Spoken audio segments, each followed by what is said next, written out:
Welcome students. कल हमने पढ़ा था रेट लॉ को, और रेट लॉ में अपना रेट कांस्टेंट भी आया था, उसकी कुछ करेक्टरिस्टिक्स हमने पढ़ी थी। आज है अपना topic order of reaction. Order of reaction, और इसी ऑर्डर के ऊपर रेट कांस्टेंट की यूनिट डिपेंड करती है। हमने एक करेक्टरिस्टिक पढ़ी थी, शायद लास्ट करेक्टरिस्टिक थी अपनी, की जो यूनिट होती है रेट कांस्टेंट की यानी के की, वो किस पे डिपेंड करती है? Order of reaction. अब ऑर्डर क्या होता है, आपने देखा था भाई, जो रेट है केमिकल रिएक्शन का वो किसके इक्वल आया था? रेट कांस्टेंट ए की पावर क्या थी? अल्फा, और बी की पावर क्या थी? बीटा। हमने ये बताया था भाई, एक तो लॉ ऑफ मास एक्शन लिया था, एक रेट लॉ में हमने ये कंसीडर किया था एक्सपेरिमेंटली। क्या पाया गया था? देखो, लॉ ऑफ मास एक्शन तो ये कहता है कि रेट है जो केमिकल रिएक्शन का वो डायरेक्टली प्रोपोर्शनल है to the concentration of reactant with each term raise to power of their stoichiometric coefficient. Power क्या होंगी? Stoichiometric coefficient. बट एक्सपेरिमेंटली क्या पाया गया कि जो रेट है रिएक्शन का वो डिपेंड करता है alpha term of alpha concentration term of B and beta concentration term of B. तो रेट लॉ एक्सप्रेशन में कंसंट्रेशन की जो पावर आती है, लॉ ऑफ मास एक्शन में नहीं, लॉ ऑफ मास एक्शन में नहीं, रेट लॉ एक्सप्रेशन में कंसंट्रेशन की जो पावर आती है उसके जोड़ को हम क्या बोलते हैं? ऑर्डर। तो ऑर्डर किसके इक्वल आया? ऑर्डर आया अपना अल्फा प्लस बीटा। तो क्या बना order of reaction? Order of a reaction is the sum of, sum का मतलब जोड़, किसका जोड़? पावर्स का। Sum of powers to which का मतलब जिनसे, to which concentration is raised. Concentration raise है। देखिए, order of a reaction, reaction का order is the sum of power, power का जोड़ है, टू विच जिनसे कंसंट्रेशन ए और बी होगी, कंसंट्रेशन इज रेज्ड किस में? In a rate law expression. Rate law expression में कंसंट्रेशन की जो पावर होती है उसके जोड़ को हम क्या बोलते हैं? ऑर्डर। अब ऑर्डर है जो ऑर्डर टाइप है जो ऑर्डर का, वो लिखते हैं। ये समझ में आया होगा बच्चों के, कितने तरह के ऑर्डर की रिएक्शन होती है? Types of order of reaction. Order of reaction कितने तरह का होता है? फर्स्ट है अपना जीरो ऑर्डर रिएक्शन। इसके एग्जाम्पल बहुत बार आते हैं भाई, एक नंबर में वो आपको रिएक्शन देगा और ये पूछ लेगा what is the order of reaction. अब जीरो ऑर्डर की रिएक्शन क्या है? जिसका ऑर्डर क्या हो? जीरो। द रिएक्शन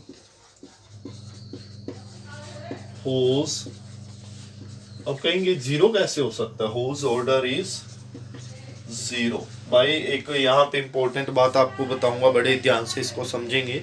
अभी हम एग्जांपल लेते हैं। एग्जांपल लिया हमने 2NH3 गैसियस इक्विलिब्रियम आता है शायद, इसमें प्लेटिनम यहाँ पे कैटालिस्ट होता है और टेम्परेचर 430 केल्विन होता है।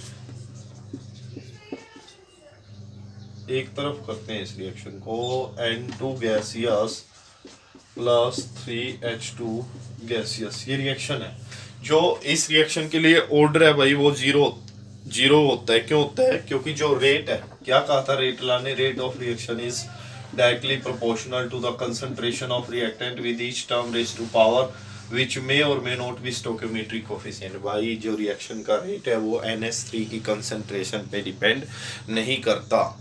अब कहेंगे क्यों नहीं करता भाई? ये तो बात एक्सपेरिमेंटली है, एक्सपेरिमेंटली आपको पता चलेगा। इसकी आप कंसंट्रेशन कितनी भी ले लो, ऑर्डर रिमेन्स, जो रेट है रेट रिमेन्स द सेम, यानी उस पर डिपेंड ही नहीं कर रहा कंसंट्रेशन कम या ज़्यादा ले रहे हैं हम। दूसरी बात एक पहचान और बताता हूँ, जब भी गैसियस रिएक्टेंट हो, गैसियस प्रोडक्ट हो और कैटलिस्ट हो अपना मेटल, वो हमेशा जीरो ऑर्डर की रिएक्शन होगी।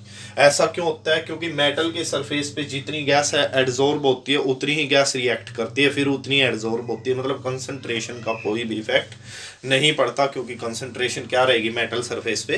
कांस्टेंट। दोबारा समझिए, कंफ्यूज हो रहे होंगे बच्चे। जीरो ऑर्डर की रिएक्शन क्या होती है? एक ऐसी रिएक्शन जिसका ऑर्डर क्या हो? जीरो।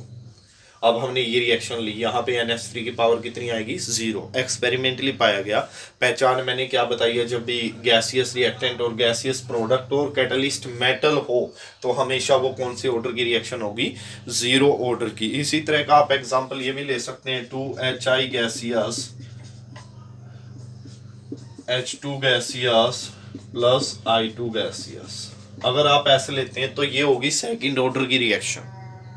लेकिन अगर यहाँ मेटल लेते हैं, वैसे यहाँ पे Au गोल्ड मेटल की प्रेजेंस में होती है, तब कौन सी होगी? जीरो ऑर्डर की gaseous reactant product metal catalyst, that is always zero order reaction. ऐसा क्यों होता है भाई? मैं बार बार बता रहा हूँ, मेटल के सरफेस पे जितनी गैस एड्जॉर्ब होगी, गैस चलेगी मेटल के सरफेस पे, वो प्रोडक्ट में बदल गई, उसी समय उससे भी पहले उतने गैसियस मॉलिक्यूल कहाँ चले जाते हैं? मेटल के सरफेस पे।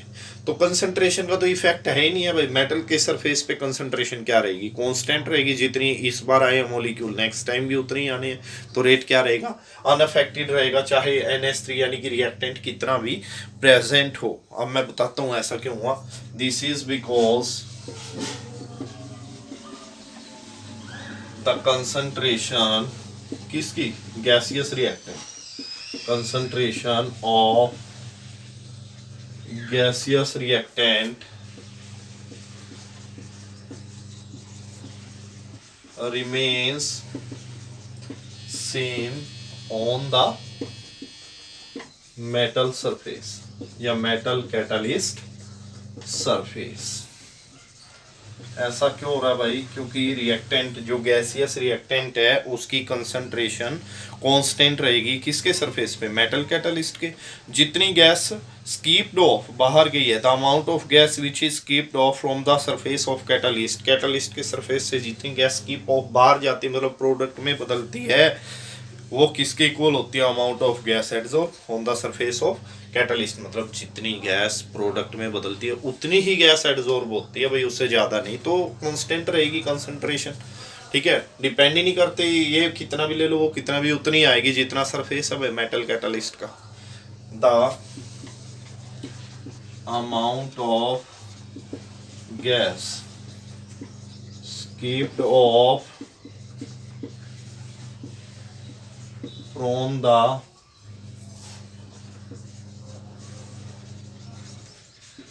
surface of metal is equal to the amount of gas adsorbed on the surface of metal catalyst. समझ में आया होगा। The amount of gas skipped off from the surface of metal, metal catalyst लिखे ज़्यादा better है। Metal catalyst के surface से जितनी गैस बाहर निकली है प्रोडक्ट की फॉर्म में, वो किसके बराबर है? जितनी गैस एड्सॉर्ब हो रही थी on the surface of metal catalyst. तो ये हुई अपनी जीरो ऑर्डर की रिएक्शन। सेकंड आती है फर्स्ट ऑर्डर रिएक्शन। भाई कभी भी रिएक्शन को देख के ऑर्डर पता नहीं चलता है। किसी भी रिएक्शन को देखकर आप उसके ऑर्डर के बारे में पता नहीं लगा सकते भाई, ठीक है। कुछ कंडीशंस होती हैं वो आपको याद रखनी पड़ेगी, क्योंकि ये एक एक्सपेरिमेंटल फैक्टर है, ये थ्योरेटिकल नहीं है भाई। एक्सपेरिमेंट से ही हमें पता चलता है ऑर्डर क्या है, इस पे कितनी पावर पे डिपेंड करती है। कई बार आगे स्टोकियोमेट्रिक कोफिशिएंट होता है 2, लेकिन होती किसकी है? वो फर्स्ट ऑर्डर की। तो फर्स्ट ऑर्डर रिएक्शन क्या हुई? The reaction whose order is, जिसका ऑर्डर कितना है? 1। फर्स्ट ऑर्डर रिएक्शन वही जिसका ऑर्डर क्या है? 1। अब इसके बहुत सारे एग्जांपल है, वैसे तो हम लेते हैं 1 लिख देता हूँ, बच्चे कंफ्यूज ना हो इसमें। ठीक है, जिसका ऑर्डर क्या हो 1। अब NH4 NO2 है, ये डिकम्पोज होके क्या देता है N2 plus 2H2, N2 plus 2H2O ये दे। इस रिएक्शन में जो रेट होगा, रेट किसके इक्वल होगा, रेट के NH4 NO2 की पावर 1।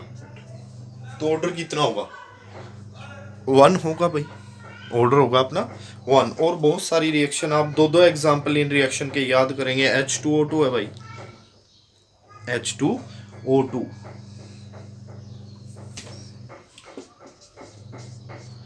ये टूट रहा है H2O प्लस हाफ O2। इसमें भी रेट किसके इक्वल होता है कि H2O2 की पावर 1। ये फर्स्ट ऑर्डर की रिएक्शन हुई। उसके बाद आएंगे अपने पास second order reaction, third order reaction और fractional order reaction. Second order reaction एक ऐसी रिएक्शन जिसका ऑर्डर क्या होगा 2 होगा। रिएक्शन होज जिसका ऑर्डर इज कितना 2। भाई दो दो एग्जांपल इनके आपने जरूर याद रखने हैं। जीरो ऑर्डर की रिएक्शन आपने देखो ऐसे ही याद रखना, जब मेटल कैटलिस्ट हो, रिएक्टेंट प्रोडक्ट गैसेस हो, that is always zero order reaction. जो सेकंड ऑर्डर की रिएक्शन है, अब वही एग्जांपल लेता हूँ जो मैंने जीरो ऑर्डर में लिया हुआ है, 2HI गैसियस है, वो किस में टूट रहे हैं H2 gaseous plus I2 gaseous. But यहाँ पे कोई मेटल कैटलिस्ट नहीं लिया भाई मैंने, तो ये किसकी बनेगी सेकंड ऑर्डर की रिएक्शन। इसमें रेट किसके इक्वल होता है, rate is equal to KHI की पावर 2। अब कंसंट्रेशन की जो पावर होती है वही तो ऑर्डर होता है, उनका जोड़ ही तो ऑर्डर होता है। ये एक सेकंड ऑर्डर की रिएक्शन हुई। और बहुत सारी रिएक्शन है, मैं रिएक्शन आपको लिखवा दे रहा हूँ एक और, NO प्लस O3,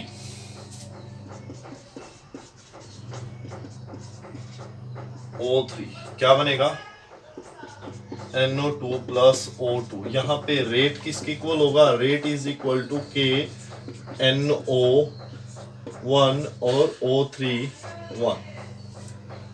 तो इनका जोड़ कितना होगा 1 प्लस 1 2, तो ऑर्डर क्या हुआ 2। फिर आती है third order reaction. Third order reaction क्या होगी, ऐसी रिएक्शन जिनका ऑर्डर क्या हो 3 हो।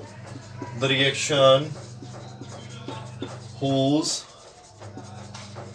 order is 3, जिसका ऑर्डर कितना हो 3 हो। एग्जाम्पल है 2NO gaseous plus O2 gaseous, क्या बन रहा है 2NO2 गैसियस, 2 2 जा 4, इधर भी 2 है। तो यहाँ पे रेट किसकी इक्वल हुआ भाई, रेट हुआ अपना के NO गैसियस 2 और O2 गैसियस की पावर 1। आप कहेंगे सर आप बार बार तो यही बता रहे हो भाई, जो यहाँ पे आ रहा है वही पावर में जा रहे हैं। भाई ये हर एक रिएक्शन के लिए नहीं होता, मोस्ट ऑफ रिएक्शन के लिए होता है, but not for every reaction. ठीक है, तो इसका और एग्जांपल आप लिख सकते हैं भाई, 2Na प्लस Br है और 2Na प्लस Br2 है, क्या बनेगा 2Na Br। ये एग्जांपल भी ले सकते हैं। फिर आती है भाई fractional order reaction. Fractional order reaction, अब एक नंबर का ये क्वेश्चन आया हुआ था भाई एक साल, can the order of reaction B fractional. क्या एक रिएक्शन का जो ऑर्डर है वो फ्रैक्शनल हो सकता है, यस हो सकता है भाई।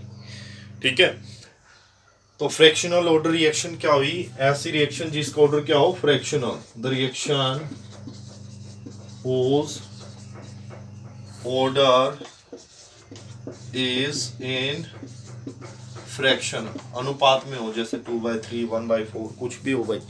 तो फ्रैक्शनल ऑर्डर रिएक्शन क्या हुई, ऐसी रिएक्शन जिसका ऑर्डर क्या हो फ्रैक्शनल हो। इसका एग्जांपल है H2 gaseous plus Br2 gaseous HBr gaseous. ठीक है, तो एक्सपेरिमेंटली क्या पाया गया, बट एक्सपेरिमेंटली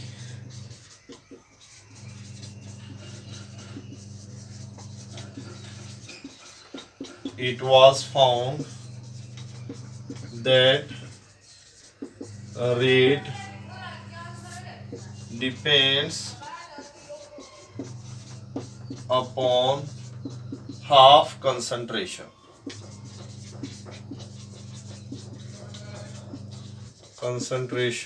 of Br2 की हाफ कंसंट्रेशन पे रेट डिपेंड करता है। तो यहाँ पे रेट क्या आएगा, rate is equal to KH2 gaseous 1 Br2 gaseous half. तो यहाँ पे ऑर्डर क्या हुआ भाई, 1 + 1/2 यानी कि 3/2। यहाँ पे मैंने ऑर्डर कहीं नहीं लिखा है, वो आप समझ जाएंगे भाई। 2 + 1 3 और 1 + 1 2।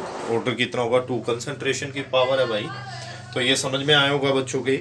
नेक्स्ट है भाई, हमने ऑर्डर निकाल लिया। अब वो बात जो हमने बताई थी आपको कैरेक्टरिस्टिक ऑफ रेट कांस्टेंट में, कि रेट कांस्टेंट की यूनिट डिपेंड करती है किसके ऊपर, ऑर्डर के ऊपर। क्या बताई थी हमने, कैरेक्टरिस्टिक जो यूनिट है रेट कांस्टेंट की, that depend upon the order of reaction. तो नेक्स्ट टॉपिक अपना unit of rate constant for different reaction. हम क्या करते हैं भाई, nth ऑर्डर की रिएक्शन लेते हैं। क्या है टॉपिक, रेट कांस्टेंट की यूनिट किस पे डिपेंड करती थी, हमने कैरेक्टरिस्टिक में पढ़ा था। रेट कांस्टेंट क्या था, के क्या पढ़ा था कि जो यूनिट होती है रेट कांस्टेंट की, that depend upon the order of reaction. तो ऑर्डर टॉपिक हमने पढ़ लिया। अब यूनिट निकालेंगे रेट कांस्टेंट की डिफरेंट रिएक्शन के लिए। तो एक रिएक्शन लेते हैं nth ऑर्डर की। nth ऑर्डर की क्यों ली, अब ये तो है नहीं भाई, first order, second order, third order के लिए यूनिट निकाल सकते हैं। किसी भी ऑर्डर के लिए यूनिट आ सकती है आपकी। Consider a reaction of nth order। Na आपको क्या दे रहा है, प्रोडक्ट दे रहा है। तो रेट क्या होगा भाई, अकॉर्डिंग टू रेट लॉ भी हम रेट निकाल सकते हैं, वैसे भी निकाल सकते हैं। देन रेट क्या होगा, dx/dt। dx/dt। dx क्या है भाई, x क्या है, x is the change in concentration of A की कंसंट्रेशन में जो चेंजेस आ रहे हैं, ध्यान से समझेंगे भाई। ये कौन सा ऑर्डर है, कौन सा रेट है, इंस्टेंटेनियस रेट, dx/dt। अब रेट लॉ अप्लाई करते हैं according to rate law. Rate किसकी इक्वल होता है, रेट इज इक्वल टू के और कंसंट्रेशन यानी ए है ना रिएक्टेंट की पावर क्या आएगी, जो ऑर्डर है, या ऑर्डर जो है वही क्या आएगी, पावर। ऑर्डर क्या माना था हमने, nth, तो पावर भी क्या आएगी, n आएगी। तो दोनों रेट है, चाहे हमने किसी भी मेथड का यूज करके निकाला हो, दोनों इक्वल होंगे। From equation first and second, equation first और सेकंड से dx/dt किसकी इक्वल हुआ, के ए की पावर n। हमें किसकी यूनिट निकालनी है, के की, रेट कांस्टेंट की। तो के किसकी इक्वल होगा भाई, के होगा अपना dx/dt, इसके डिवाइड में आ जाएगा a की पावर n। के इज इक्वल टू dx के हिसाब से कंसंट्रेशन ही है, चेंज इन कंसंट्रेशन, बट है तो कंसंट्रेशन ही। dt क्या है अपना, टाइम, और a की पावर n यानी कंसंट्रेशन की पावर n, ये 1 है। ऊपर जाके क्या बनेगा इसका एक्सप्रेशन, ये बन गया ऊपर जाके कंसंट्रेशन की 1, ये ऊपर जाके कंसंट्रेशन की -n डिवाइडेड बाय टाइम। तो क्या फॉर्मूला है के लिए भाई, ऑर्डर पे डिपेंड करता है ये, कंसंट्रेशन की पावर 1 - n और टाइम की 1 है, नीचे ऊपर आके टाइम इनवर्स। ये एक्सप्रेशन आपने याद रखना है और ड्रा करना भी आपको आना चाहिए। कई बार यही पूछ ले, अगर बाई चांस, क्या पता एग्जामिनर का यही पूछ ले, give expression to determine the unit of rate constant for different reaction.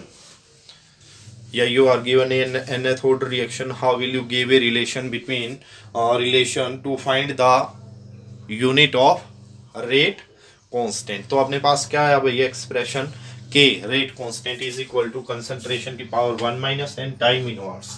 तो इसके बेस पे आप किसी भी ऑर्डर की यूनिट निकाल सकते हैं। एक नंबर का क्वेश्चन आता है भैया, बहुत बार आता है एक नंबर का क्वेश्चन, जैसे मैं ये कैलकुलेट द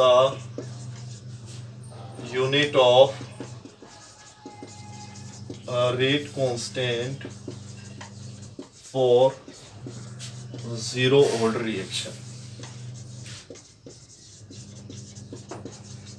क्या बोल रहा है इसने, calculate the unit of rate constant. Rate constant की हमने क्या निकालनी है, यूनिट निकालनी है। कौन सी ऑर्डर की है, जीरो ऑर्डर की रिएक्शन के लिए। क्वेश्चन समझ में आया होगा, जीरो ऑर्डर की रिएक्शन के लिए रेट कांस्टेंट की यूनिट निकालो। जीरो ऑर्डर एन, इसमें हमने क्या माना था, ऑर्डर ही तो माना था, तो के किसके इक्वल है, कंसंट्रेशन की power 1 minus n time inverse. कितना दिया भाई ऑर्डर, जीरो, तो कंसंट्रेशन की क्या आएगी 1 minus zero time inverse. Concentration की यूनिट क्या आती है, मोल पर लीटर, यानी मोल लीटर इनवर्स, और टाइम की सेकंड इनवर्स ऊपर आई है, mole litre inverse second inverse. मान लो आपको अब निकालनी है सेकंड ऑर्डर के लिए के की यूनिट, और second order reaction. Fractional order के लिए भी पूछ सकता है भाई वो, ठीक है। फॉर सेकंड ऑर्डर रिएक्शन के लिए क्या होगी, के किसकी इक्वल होगा, के होगा अपना कंसंट्रेशन की 1 माइनस एन होता है 1 माइनस 2, क्योंकि एन क्या ऑर्डर, ऑर्डर क्या दिया 2 दिया उसने, और टाइम इनवर्स कंसंट्रेशन की यूनिट मोल लीटर इनवर्स की पावर -1, 1 माइनस 2 -1, और सेकंड इनवर्स क्या बनेगा, mole inverse litre second inverse. एक आपने करके देखना है, जब ऑर्डर क्या दिया है, ऑर्डर दिया है आपको 5/2, तब आपने क्या निकालना है, unit of rate constant when order is 5/2। Next topic आपका difference between rate of reaction and reaction rate constant. इनके बीच डिफरेंस हमने बताना है।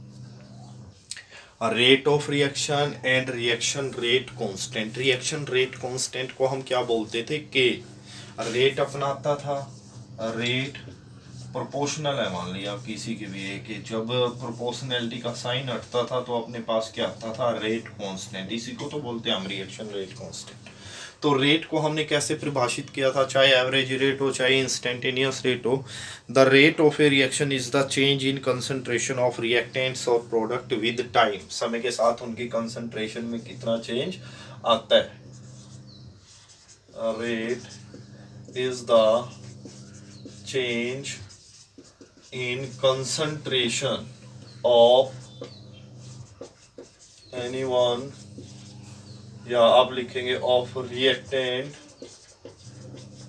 or product with time। क्या है रेट, क्या है कंसंट्रेशन में चेंज होना या रिएक्टेंट की या प्रोडक्ट की विद टाइम, समय के साथ। जबकि रिएक्शन रेट कांस्टेंट है, ये अपना रिएक्शन रेट कांस्टेंट है। इसको कैसे डिफाइन कर सकता हूँ मैं, रिएक्शन रेट कांस्टेंट को मैं क्या करूँगा, जो अपना रिएक्टेंट है यानी कि ए है, इसकी कंसंट्रेशन को क्या मानता हूँ, यूनिटी। ए ले लिया, यूनिटी यानी 1। मैंने बताया भाई जब भी कोई कांस्टेंट ऑफ प्रोपोर्शनैलिटी आता है तो उसकी तरफ जो भी क्वांटिटीज है टेक देम यूनिटी। यूनिटी आ गई तो के किसके इक्वल आ गया, रेट के। तो क्या डेफिनेशन बनी, रेट कांस्टेंट क्या है, रेट ही है, लेकिन कब है वो रेट, जब कंसंट्रेशन हर एक रिएक्टेंट की क्या ली जाती है, यूनिटी। रिएक्शन रेट कांस्टेंट वैसे तो पहले भी डिफाइन कर चुके हैं हम, is the rate of reaction. जो रिएक्शन रेट कांस्टेंट है वो रिएक्शन का रेट ही है, रेट ऑफ रिएक्शन। कब, when concentration of each reactant is taken as, क्या ले ली है, यूनिटी, यानी 1 मान ली हमने रिएक्टेंट की कंसंट्रेशन। सेकंड है अपना भाई, इसकी यूनिट कितनी होती है, कंसंट्रेशन अपॉन टाइम, रेट की यूनिट क्या होगी, रेट किसके इक्वल बताया, change in concentration of reactant और प्रोडक्ट टाइम, कंसंट्रेशन की क्या होगी, mole litre inverse by second, क्या बनेगा, mole litre inverse second inverse, हमेशा यही रहेगी unit. The unit of rate of reaction is mole litre inverse second inverse, और इसकी यूनिट क्या है, द जो यूनिट अभी डिस्कस किया था इससे प्रीवियस टॉपिक था भाई, यूनिट कभी भी रेट कांस्टेंट की फिक्स नहीं होती है, वो डिपेंड करती है ऑर्डर पे। The unit of rate constant depends upon the order of reaction के ऑर्डर पे डिपेंड करती है रेट कांस्टेंट की यूनिट। थर्ड है भाई, जो रेट है रिएक्शन का किसी भी इंस्टेंट पे, वो किस पे डिपेंड करता है, molar concentration of reactant, reactant की कंसंट्रेशन पे डिपेंड करता है भाई rate. The rate of reaction at any instant of time depends upon the molar concentration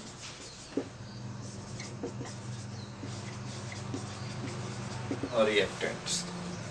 जो रिएक्शन का रेट है वो डिपेंड करता है किस पे, मोलर कंसंट्रेशन पे, जबकि जो रेट कांस्टेंट है,